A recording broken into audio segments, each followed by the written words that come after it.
So in this video, I'm going to talk about endowments, which is a great structure that you can use if you're looking to invest, and especially if you're looking to invest a substantial amount of money. For a number of reasons, this is very beneficial for you for tax purposes.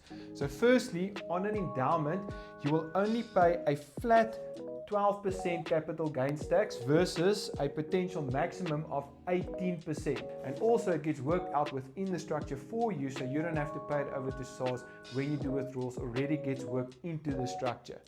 Also, on interest and income, you only pay a flat 30% tax versus a potential maximum of 45% if you're a high income earner. So for high income earners, this is a great structure and vehicle to use.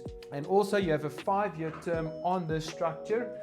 So what that means is that it's normally fixed for 5 years, but the great benefit is that within that 5-year term, you will be allowed to do one loan or one surrender, where you can actually take on the loan portion, take some of the money out, use it to buy a property, start a new business, invest in something else, and you still have the opportunity to replace the capital that you've taken out within the 5-year term and keep the vehicle open. And after the 5 years, the fixed term falls away and you can still put more money in or take money out as you want to, whenever you want to, and still get the 12% flat CGT benefit and the 30% flat interest tax and income tax benefit. And the last point is that endowments do not have to comply to Regulation 28, so you can invest in multiple types of instruments. You can put 100% in global equities if you want.